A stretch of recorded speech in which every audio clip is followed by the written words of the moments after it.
আর হাতে গোনা কিছুদিন রয়েছে নির্বাচনের। এরই মধ্যে বিভিন্ন রাজনৈতিক দল শুরু করেছে রাজনৈতিক প্রচার অভিযান। ভোটারদের মন জয় করতে ইতিমধ্যে বিভিন্ন রাজনৈতিক দল তাদের প্রতিশ্রুতি দেওয়া শুরু করে দিয়েছে। প্রদেশ কংগ্রেস ভবনে এক সাংবাদিক সম্মেলনের মধ্যে দিয়ে আসন্ন নগর নিগম, পৌরসভা এবং নগর পঞ্চায়েতের নির্বাচনে তাদের দলীয় ইস্তেহার ঘোষণা দিয়েছে কংগ্রেস দল।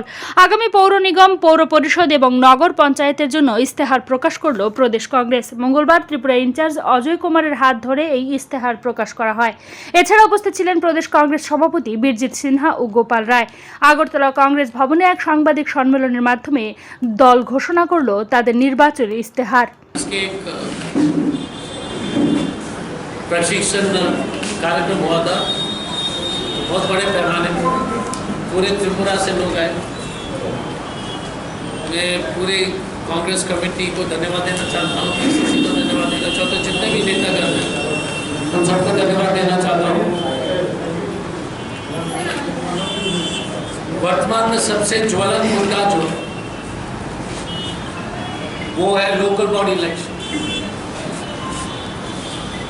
आपने देखा होगा कि 334 के आसपास में से 40 में से 334 मुझे अगर आंकड़े याद है, उसमें से 120 में तो वैसे जो है निर्विरोध जो है चुनाव हो, मतलब है कि कोई विपक्ष से कोई खड़ा ही नहीं हो।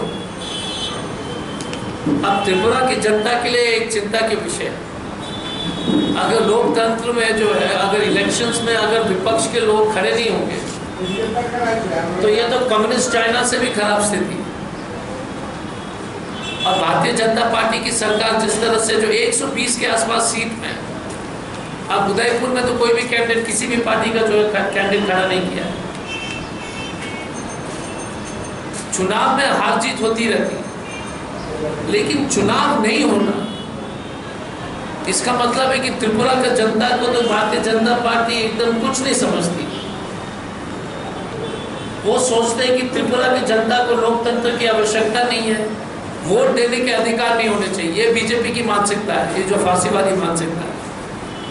मैं इसे गंभीरता से कह रहा हूँ क्योंकि देखिए बीजेपी भी सत्ता में चुनाव से आए।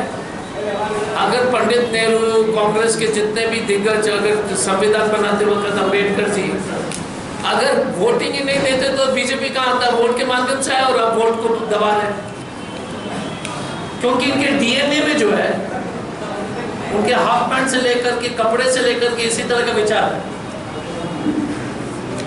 उनके पूरे फांसीवादी विचार वो मसलोनी और से लेकर हिटलर से आया है, और हिटलर और मसलोनी तो विश्वास नहीं करते थे चुनाव में।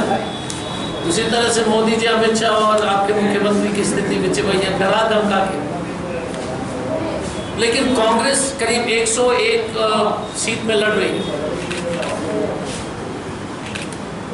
हम पूरा दम लगा रहे हैं, लेकिन हमारा जो लॉन्ग टर्म गोल है कि विधानसभा में शानदार प्रदर्शन करना, और उसके लिए हम लोग को मेहनत करने की आवश्यकता है। बीरजीत सिन्हा साहब अपने भी विस्तार में बताएंगे बाद में, लेकिन हम लोग ने संकल्प लगा दिया है कि हम जितने भी दम है हमारे पार्टी में शक्ति है, हम पूरी तरह से लगाएंगे। एक चीज मैं आपके माध्यम से कहना चाहूंगा कि देखिए तृणमूल कांग्रेस हो या बाकी जितने भी पार्टी, इस देश में भारतीय जनता पार्टी का विरोध सिर्फ एक ही पार्टी कर रही है और एक ही आदमी कर रहा है, वो श्री राहुल गांधी और पार्टी है कांग्रेस पार्टी। तृणमूल कांग्रेस ने कभी मोदी जी के खिलाफ बंगाल के बाद एक शब्द नहीं बोला है। हमको सुनने में आया कि तृणमूल कांग्रेस के पीछे से बीजेपी के कुछ उद्योगपति लोग की मदद जो है मिल रहा है। अब कितना सही है कितना गलत है हम नहीं बोल सकते, लेकिन इतना पैसा खर्च करना और सिर्फ कांग्रेस के ऊपर हमला करना, बीजेपी के ऊपर कुछ नहीं बोलना, तो इसका मतलब है कि कुछ न कुछ दाल में काला है, ये पूरी दाल काली है। तो ये एक समस्या है। तो मैं सभी जो त्रिपुरा के जितने भी एक शांति प्रिय, लोकतंत्र में विश्वास करने वाले त्रिपुरा के बहुत ही बुद्धिजीवी जनता से ये अनुरोध करूंगा कि एक ही पार्टी, यदि आप भारतीय जनता पार्टी से नाराज है, और नाराज होनी चाहिए, नाराज इसलिए होनी चाहिए कि सरसों का तेल अब 260 रुपए पहुंच गया। मोदी जी ने सरसों तेल हमारे प्लेट से निकाल दिया है, और सिर्फ कान में डालने के लिए लाइट छोड़ दिया। आपके खाने में आज कल से जो है सरसों तेल नहीं मिलेगा, सिर्फ कान में डालिए मोदी जी, उसी में जो है ना वो भी छोड़ने के चक्कर में। सरसों तेल ना सिर्फ उससे मछली बनेगी ना सब्जी बनेगी, सिर्फ कान में डालिए और खुश रहिए। ये है देश की स्थिति। टमाटर के दाम देख लीजिए, प्याज के दाम देख लीजिए, आलू का दाम देख लीजिए, दूध का दाम देख लीजिए। वीरजीत सिन्हा साहब एक पैम्फलेट निकालेंगे कि 2013 में कांग्रेस के समय में क्या दाम थे और अब क्या दाम। बेरोजगारी चरम सीमा पर, नफरत चरम सीमा पर। आपने देखा है कि त्रिपुरा में किस तरह से जो है इतने साल से कभी हिंदू मुस्लिम की बात नहीं होती थी, इन्होंने अपने नाटक फिर से शुरू कर दिए।